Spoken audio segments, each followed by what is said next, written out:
Subscribe the channel, drop a like, share and comment. This is exercise number 16 of the Progressive Monthly Magazine, August 2022, on the speed of 100 words per minute. Start.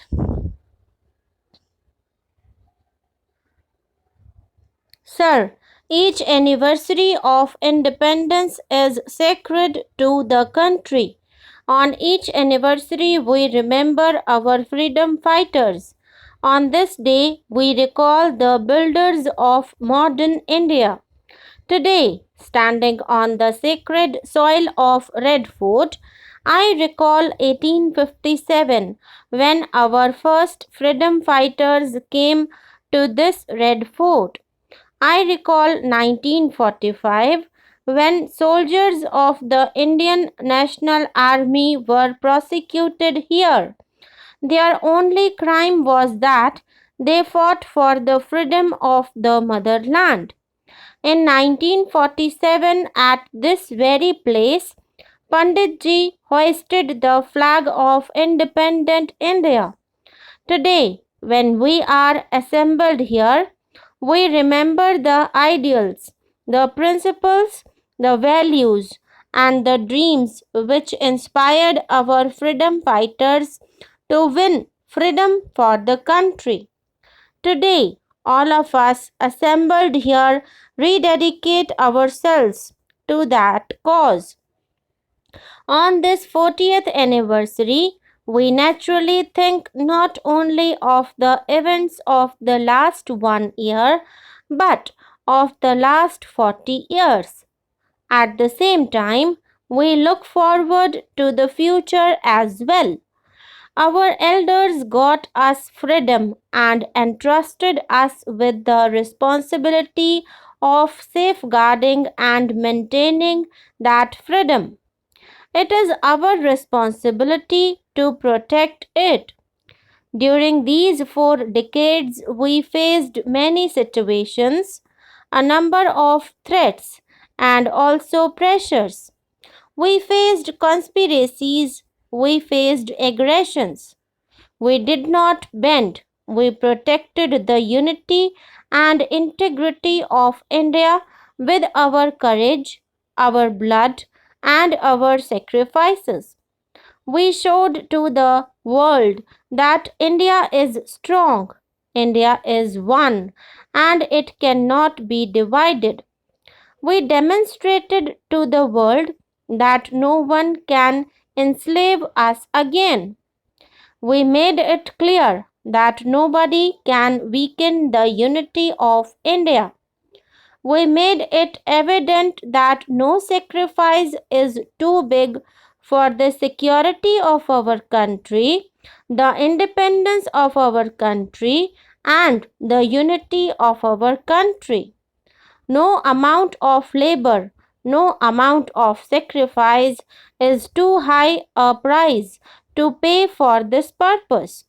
Our soldiers, our officers give the best years of their lives to guard our frontiers and to defend us. In return, we look after them. We provide them with the best of weaponry and ammunition. We see to it that they get the best tools. We are pledged to do so. The freedom of India means the freedom of the people. The freedom of India means that we should strengthen the roots of democracy and hold impartial elections in which every citizen can participate. We conduct parliament in such a way that the voice of the people of India is listened to and which looks after and builds the future of the country. The meaning of free India is that it has an independent judiciary and rule of law. Free India means that it has a free and unfettered press.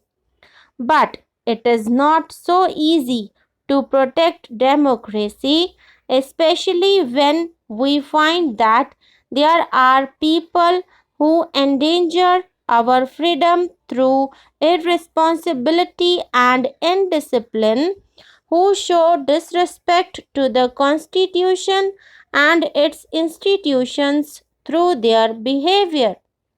Still, we have demonstrated that the roots of democracy in our country are deep. Our people must remain alert. It is only a government based on democracy that can function in a country like India. Our great economic achievements have been acclaimed all over the world. Gandhiji had taught us that the process of development and the task of building the country should begin with the poor people by eradicating poverty. He taught us that the moral duties should be kept in the forefront in our national life. We have taken the country forward towards these very objectives. Eradication of poverty has been given highest priority. We have used our entire energy in eradicating poverty. Indira ji gave a call for eradicating poverty. She brought about a new awakening in the country as a result of which there was a reduction in poverty. Because of her new economic program and other programs for rural development, be it NREP or IRDP or any other, there has been improvement in the lives of the poor people of the country. We see that the picture has changed during the last 40 years. 40 years ago, two-thirds of India's population was below the poverty line. Today, two-thirds of the population has come above the poverty line.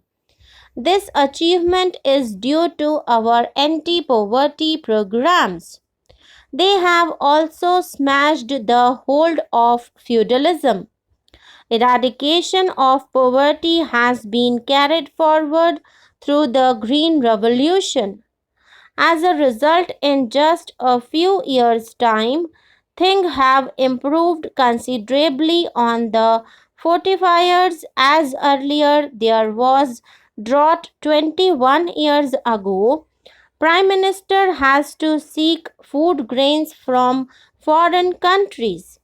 How small she felt when she has to bow down to others for food grains. It was then that she decided that never again would India appeal to foreign countries for food grains. She overruled her technocrats and her other advisers and took steps which brought about the Green Revolution in the northwestern part of the country. Indiraji's foresight and hard work of farmers produced these desired results.